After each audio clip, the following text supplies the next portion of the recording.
¿Se preguntaron alguna vez cuándo se configuró lo que es hoy uno de los monumentos en piedra más asombrosos del mundo? El casco histórico de Compostela, meta de millones de personas a lo largo de los siglos, guarda muchas incógnitas, la mayoría desconocidas. El profesor de Historia de la Universidad de Santiago, Andrés Rosende, desvela en un documentado libro muchas de las claves que dieron origen a la Compostela pétrea en la que hoy vivimos.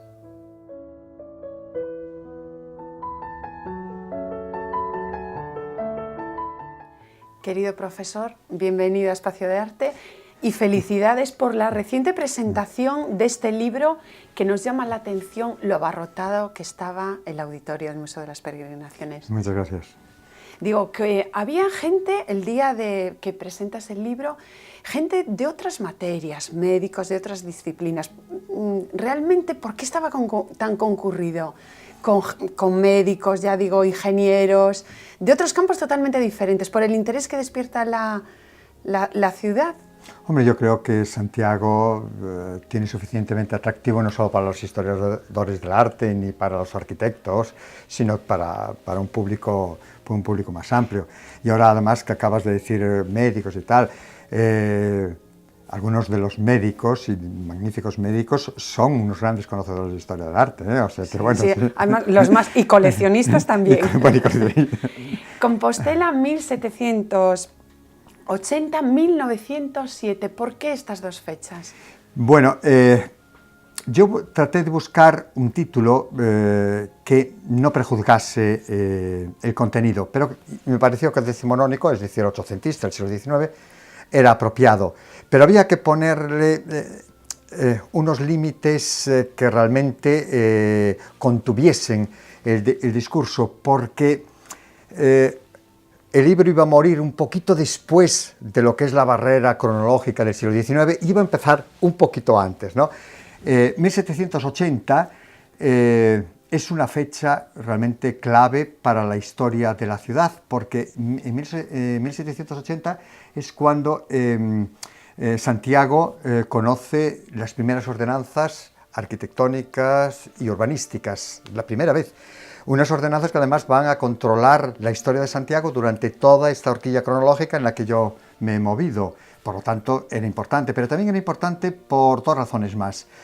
Una, porque los últimos 20 años del siglo XVIII es el momento de la puesta a punto, de la preparación para el cambio, que luego el siglo XIX va a confirmar y no solo a ratificar, sino también a incentivar. Pero también, la verdad es porque 1780 era el punto y final de un proyecto muy anterior. O sea, que ha sido una continuación de este proyecto anterior. Bueno, continuación solo en parte, porque, bueno, no te comenté que 1907 es la fecha que culmina el trabajo, porque es el momento en el que se hace otra normativa que viene a reemplazar a la anterior. Por lo tanto, las fechas son de carácter urbanístico y no de arquitectónico, histórico-artístico. Y continuidad en parte, pero solo en parte, porque en el libro anterior los grandes protagonistas habían sido la muralla, las calles y las grandes plazas. Y ahora las grandes plazas van a ser configuradas. Exactamente, ya habían dicho todo lo que tenían que decir, no las voy a tocar. No porque no hayan intervenido en ella, pero bueno, es totalmente secundario. La muralla porque realmente pertenece ya al pasado y literalmente, desde el punto de vista físico, no simbólico, se conservan ciertos sectores, pero solo en la medida en que a esos sectores se le han ido anexionando construcciones, ¿no? En una relación de decir, bueno, yo te sirvo a ti para tu construcción y tú me sirves a mí para mi mantenimiento. Pero realmente la muralla quedaba significada físicamente por muy poquitas puertas, y el siglo XIX... Y cuando la habías tratado de la manera que la habías tratado en claro, la anterior entonces publicación. fueron las calles, porque además las calles, reconozcámoslo, las calles son... Yo hablo en el libro del ADN, y es que estoy convencido de que es el ADN de una población. Bueno, es que incluso el día de la presentación hablabas de, este es un libro callejero. Bueno, es un libro mucho más que callejero. Pero bueno, yo estoy encantada porque además es muy riguroso y muy ameno. Un libro que ha llevado muchísimos años de investigación. ¿Cuáles han sido esas fuentes manejadas? Sí, fueron 4 o 5 frentes en los que yo me he movido. Por una parte está todo ese casi inabarcable elenco documental conformado por las actas consistoriales, los libros de derribos dedicados a los callejones, consagrados a las licencias de obras, bueno, una lista que es casi interminable. Son, podríamos decir, los que nos hablan de la calle documentada, ¿no? Sí. Pero después están la calle dibujada, que es fundamental, y afortunadamente para el siglo XIX tenemos numerosísimos dibujos que nos hablan, nos trazan cada una de las calles en su totalidad o bien por partes. Pero también aquí se incluyen las imágenes tridimensionales, lo que son lo que se llama así las coreografías, y los mapas, es decir, los grandes planos de la población. Un tercer frente fue la calle contada, y es muy importante.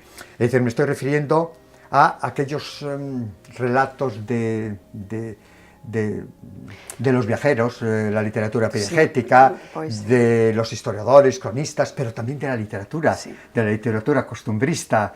Pensemos que la literatura costumbrista es hoy por hoy, para los historiadores del siglo XIX, una base fundamental para adentrarnos en la ciudad. También la crónica periodística y, por supuesto, la legislación, es muy importante. Y no me refiero solo a las ordenanzas con las que empiezo y con las que ponen principio y fin al término al libro, sino a las leyes de rango nacional, sin las cuales no hubiera sido posible ni la regularización de Santiago, ni ninguna regularización sistematizada en nuestro país. Sí, bueno, unas leyes que también vienen de Francia y vienen del... Sí, fueron formuladas antes allí, sí. Y el paso de la ciudad levítica a la ciudad burguesa. ¿Cómo es ese cambio tan significativo? Bueno, es que el siglo XIX a nivel nacional y a nivel gallego y también a nivel compostelano fue bastante movidito, ¿no? Sí, Santiago es una ciudad-iglesia, ha sido ciudad-iglesia desde su nacimiento, desde el nacimiento de Santiago como ciudad. Eso quiere decir que Santiago vivió bajo el protectorado de la Iglesia y durante siglos. Pero en el siglo XIX las cosas van a cambiar. La verdad es que la Iglesia compostelana había sido siempre muy conservadora y ahora lo seguirá siendo, pero es que además jugó y perdió, jugó la partida del antiliberalismo, se atrincheró con todas sus fuerzas en la política antiliberalista, y los gobiernos liberales, por supuesto, no le van a dar cuartel. ¿Qué supone esto? Pues que perdiese sus seculares privilegios. La Iglesia de Santiago perdió su poder económico, su poder político, su poder administrativo. ¿Y qué significa esto? Que ya no deja de ser la principal consumidora de arquitectura de la propia ciudad. Y ahora viene el relevo. Un relevo que además, reconozcámoslo, fue muy beneficioso. Y fue muy beneficioso porque permitió a la Iglesia asumir la situación que le tocaba vivir y a la ciudad le permitió alcanzar su mayoría de edad. Es decir, que había una vida posible sin ese protectorado eclesiástico. Que sin embargo esto no significa que se haya producido una ruptura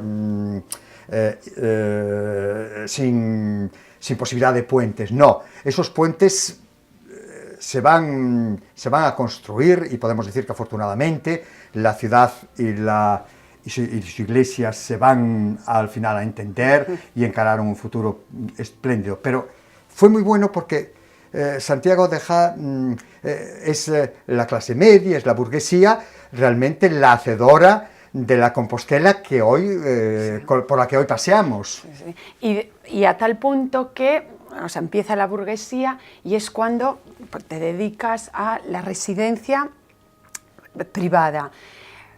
Prestas especial atención no solo al trazado, sino al fachadismo de sus viviendas, porque el cambio de la vivienda particular ha sido espectacular. Y en el sentido de exquisito, sencillo, claro, con respecto a, por ejemplo, aquellas viviendas con esas grandes balconadas que salían al exterior y eran puro escaparatismo, ¿no? Sí, el cambio... has utilizado una palabra muy adecuada, escaparatismo, porque las grandes construcciones del barroco, y no me refiero a las institucionales, sino a las privadas, aristocráticas, buscaban mucho la escenografía, la ostentación, ¿no? Ahora se trata de otra cosa. Me pareció que era un tema muy importante y de hecho le dedico... Creo que es el capítulo más amplio, porque no olvidemos que la ciudad realmente quien la construye es la arquitectura doméstica, es la arquitectura residencial. ¿Y qué pasaba con esa arquitectura residencial? Pues lo que ha pasado con esa arquitectura es que nos quedan pequeños restos que hoy veneramos, lógicamente, porque nos sirve para nuestra memoria histórica, pero... la verdad es que se trataba de una arquitectura enclenque, de una arquitectura débil, de una arquitectura que se movía al margen de la arquitectura culta. Podríamos decir que era una arquitectura sin estilo, en general, ¿no? Había sido la moneda de cambio habitual para la transformación de la ciudad, es decir, lo que se reconstruyen son estos edificios. No se reconstruían los grandes palacios, no se reconstruía la catedral y afortunadamente no se reconstruía el Hospital Real, es decir, estos edificios que eran un poco, hombre, no para la eternidad, pero desde luego para el tiempo y para la memoria.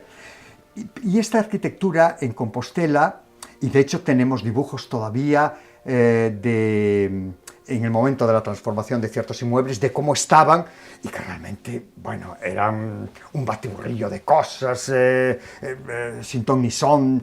Y había muchos elementos que estorbaban, ¿no? Sí, como sí, los sí, pollos, bueno, en las claro, balconadas, sí, muchos... Sí, de voladizos, las calles es que se apoderaban de la ciudad. Hay una zona que se llamaba el Escuriño o el Oscuriño, precisamente porque se obturaba la vista del cielo. Y entonces la nueva arquitectura, en relación con esos nuevos planteamientos de regularización urbana, se responsabiliza ahora de continuar el proceso de monumentalización de la ciudad. La ciudad monumental de Santiago se debe en gran medida también al siglo XIX, no lo podemos olvidar. Jugó un papel muy importante en la petrificación de la ciudad. Santiago es una ciudad de piedra, es una montaña construida, pero también porque el siglo XIX ha contribuido de forma determinante.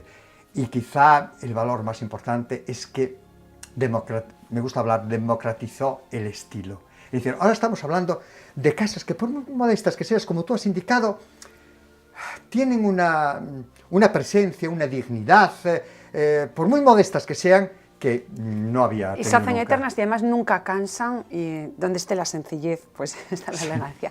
Teatro, casino y café. Bueno, te centras en ellos como espacios de sociabilidad, espacios de ocio, y que configuran también, bueno, casi lo que hoy somos. Sí. Mira, lo que es los receptáculos, o si queremos, las arquitecturas del ocio, ha sido fundamental en el siglo XIX. Es un elemento definidor de la sociedad decimonónica en general.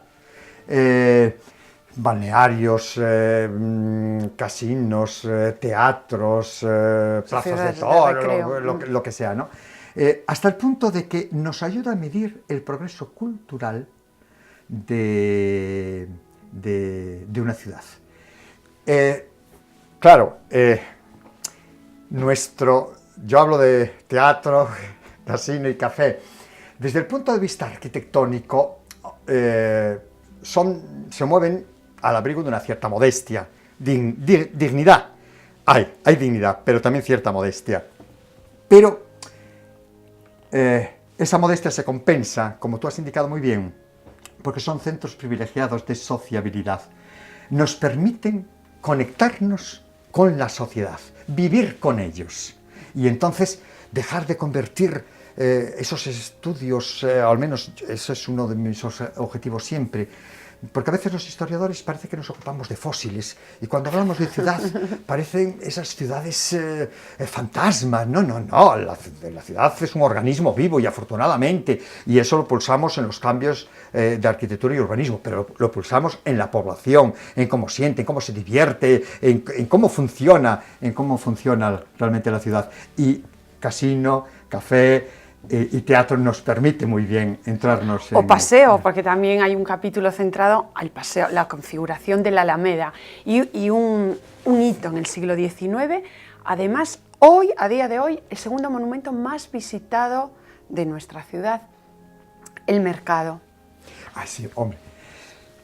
El mercado merece, y te lo agradezco muchísimo, porque la documentación que se ocupa de lo que va a ser el cambio fundamental de esta parte de la ciudad, nos dice que en este momento, en el momento en que se va a producir el cambio, pertenece a lo que se llama la espalda de la ciudad. Y nadie mira a la espalda, nos dicen los documentos. Miran hacia el otro lado, ¿no?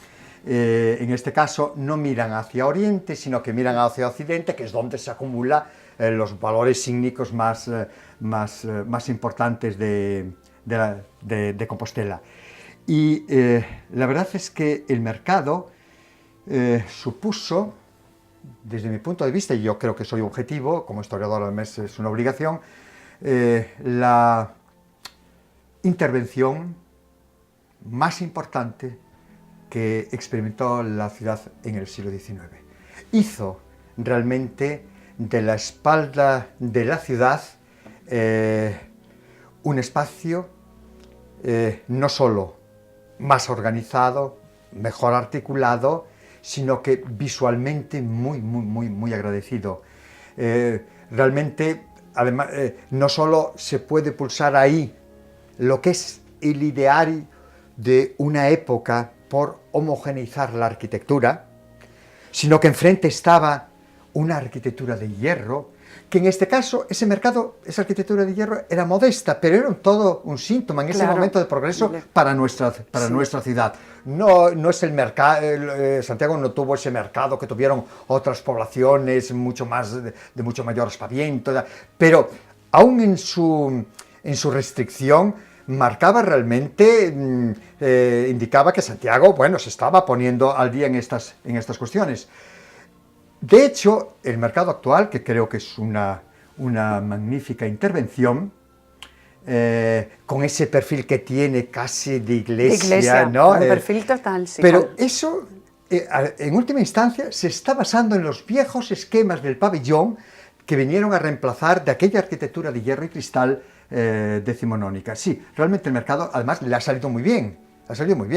Desde la universidad hasta San Agustín ha creado uno de los ejes más firmes y, no olvidemos, tuvo repercusiones en la espalda. Es decir, este edificio da su espalda... Altamira, la calle de Altamira. Exactamente, que entonces se llamaban Las Almenas, y hizo posible que las almenas de un callejón mezquino y que no terminaba donde termina actualmente, se convirtiese también en rúa. Sí, y de los callejones también les has dado un capítulo, cómo configuraban esos callejones urbanos, la trama urbana precisamente. Les has dedicado un buen capítulo también.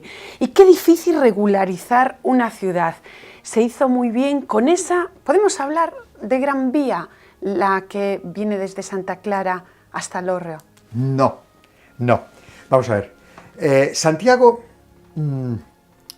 desde sus orígenes, se organizó en función de dos grandes ejes, ¿no?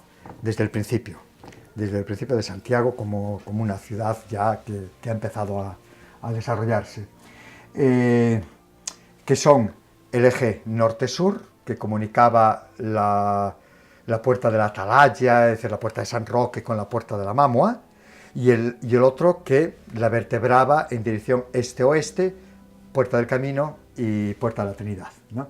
Entonces hay en el siglo XIX, en la segunda mitad, porque realmente podemos hablar de ciudad decimonónica, no solo en Santiago, sino en general en España, fundamentalmente a partir de la segunda mitad del siglo XIX. Y esa fiebre regularizadora llevó a concebir una gran vía, que es un poco a lo que aludes tú, que vertebrase ese eje norte-sur, desde San Roque hasta la Mamua, que ya no existían como puertas, solamente se conservaba el nombre, exactamente, pero ya no existían físicamente, y se comunicase con la calle del Hórreo, que no olvidemos era el eje que comunicaba la ciudad a su vez con el ferrocarril. Y esa gran vía ideada por Manuel de Prado y Bayo no se llevó a cabo. Y quizá mejor que no se hubiese llevado a cabo. El siglo XIX es el siglo de las grandes vías. Toda ciudad que se precie quiere tener una gran vía. Y bueno, las grandes vías destruyeron una parte importantísima de nuestro patrimonio, ¿eh? Hay cosas que hay que cambiar en las ciudades, pero bueno, con xeito, ¿no? Has hablado de un gran arquitecto, pero hay otros del momento y al que les dedicas capítulo, como Manuel de Prado y Bayo, Ferrocabeiro y Manuel Pereiro Caeiro. Los tres claves fundamentales. Sí, yo he seleccionado, realmente en ese capítulo de fachadismo, no es un capítulo dedicado a individualidades, ¿no? No es una microhistoria de los arquitectos que estuvieron en Compostela. Su objetivo era precisamente señalar la importancia que tenía esa nueva arquitectura, que se podía codear en muchas ocasiones con la gran arquitectura de otros momentos. Pero había que hacer justicia a ciertas figuras, ¿no? Y realmente esos tres tienen una importancia relevante. Miguel Ferrocabeiro, Manuel de Prado y Bayo, Manuel Pereiro Caeiro fueron los responsables de una parte importante de la ciudad de la que hoy disfrutamos. Querido profesor, el libro es magnífico, pero también la edición. Nada más y nada menos que José Luis Teófilo, al que damos paso a ver lo que nos comenta.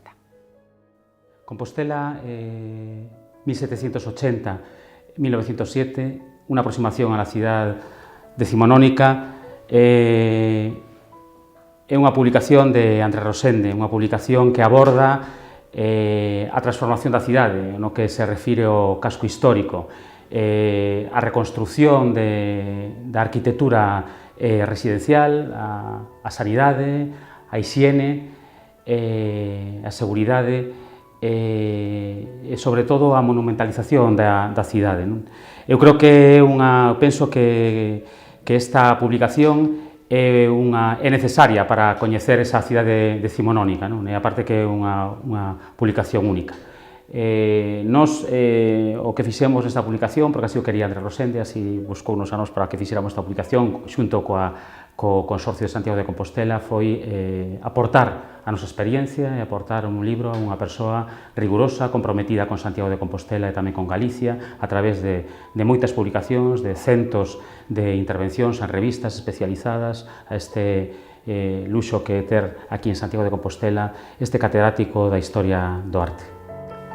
Bueno, le damos las gracias porque la verdad es un lujo contar con... Sí, y además el hábito no hace el monje, pero reconozcamos, le ayuda muchísimo. Sí. Nos queda muy poquito. En el libro has hablado de tipologías ad hoc. A nosotros nos gustaba que nos contases en el siglo XIX cómo se divertían los compostelanos. Bueno, los compostelanos también... nos puede dar esto el índice de una ciudad de provincias, ¿no? La verdad es que no lo tenía muy sencillo, muy fácil.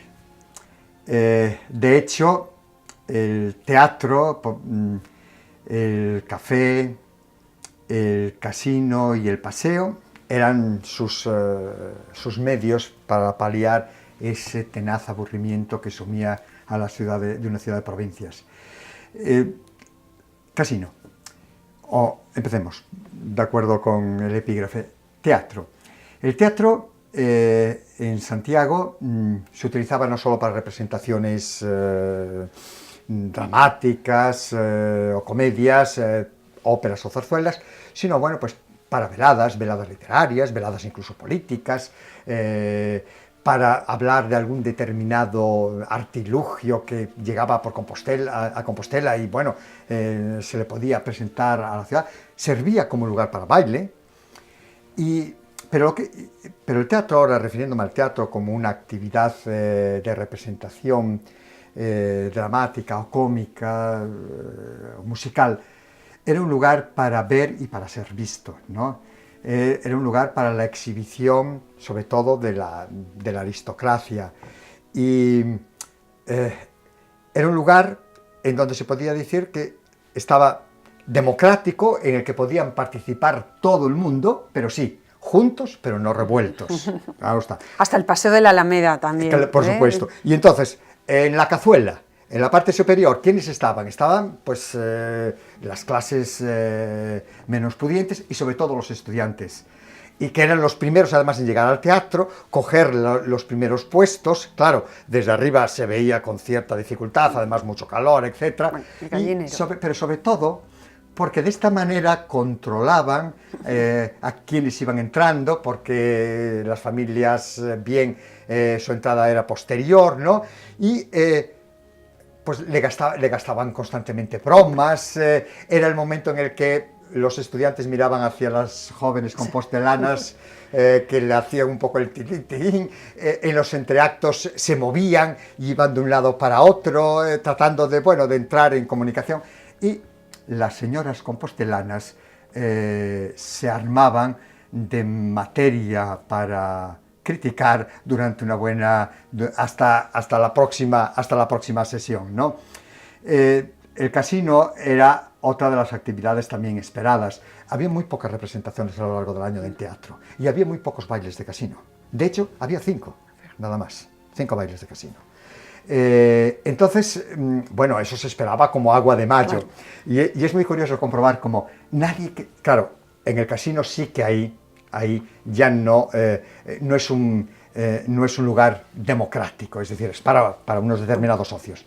Y nadie quería ser el primero en llegar. Y entonces las familias mandaban al hermano, al padre, al tío, o si no había ninguno de estos, pues al criado, a la criada, para que controlase si habían entrado ya 2 o 3 familias, porque nadie quería ser la primera en llegar, ¿no? Entonces las niñas eran recibidas por el comité, los jóvenes le ofrecían el brazo, y había todo un protocolo, toda una ceremonia. Los carruajes entrando también por las calles. Sí, también, pero bueno, esto menos, es decir, carruajes pocos también, Pero lo más importante es el protocolo de los muchachos recibiendo a las jóvenes, ofreciéndoles su brazo. Bueno, en ese momento el casino le ofrecía un buque de flores, le daba el carnet para que apuntasen, supiesen con quién iban a estar durante la velada, y luego la conducían por la escalera, las llevaban al tocador, las conducían después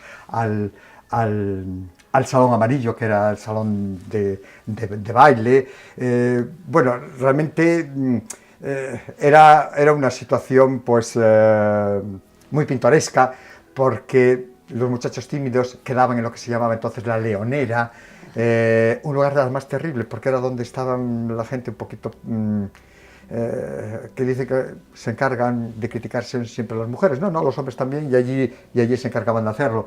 Y entonces realmente dejaban libre lo que era el espacio para bailar. Las niñas se sentaban en el diván que bordeaba y esperaban, que las sacasen a bailar. Sí. En algunos casos salían, en otros casos no, pero bueno, las sesiones duraban hasta las 6 de la mañana, y la verdad, si no habías bailado, pues te habías aburrido mucho, pero bueno, si no, te habías divertido. Después el café sí que es un espacio para la democratización, ¿no? Incluso, fíjate, la bebida en sí podía ser podemos considerar en el siglo XIX como un hecho político. Hasta el punto de que quienes toman chocolate son los conservadores y quienes toman café son los liberales, ¿no? Y de hecho hay alguna fuente que nos dice que el chocolate se recluyó en monasterios, conventos y las casas de los carlistas, ¿no? Bueno, es para indicar un poquito el funcionamiento un poco de esta... No tomen nota de esto, a ver si ahora se va a volver a asociar y va a haber problemas a la hora de pedir. Bueno, Andrés, a nosotros nos queda pues, el lujo de, no hemos vivido en el siglo XIX, pero conservar ese casino, que es una maravilla todavía, ir a tomar un café. Nos ha encantado cómo lo has vivido, no solo la entrevista, sino el libro. Qué ameno, qué bien contado y para todo tipo de público. Bueno, ¿dónde pueden adquirirlo? Supongo que en todas las librerías de Santiago. Sí. Y desde luego los alumnos, que cita obligada, motivo de examen, ha sido súper ameno. Todo un lujo tenerte con nosotros. Muchísimas gracias. Hasta siempre. La Universidad de Santiago, fuente permanente de conocimiento, investigación y divulgación, lleva más de 500 años entrando a fondo en las grandes cuestiones de las ciencias, letra, historia. Uno de sus más eminentes profesores, Andrés Rosende, en línea con otros grandes maestros de los que fue discípulo y haciendo él cantera de investigadores, nos ha metido de lleno en los entresijos de nuestro pasado y revelado secretos que desconocíamos.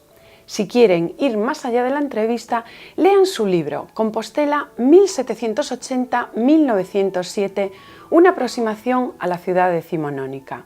Un texto imprescindible para conocer de dónde viene y quizá a dónde va nuestra querida ciudad y también nosotros como ciudadanos que la disfrutamos.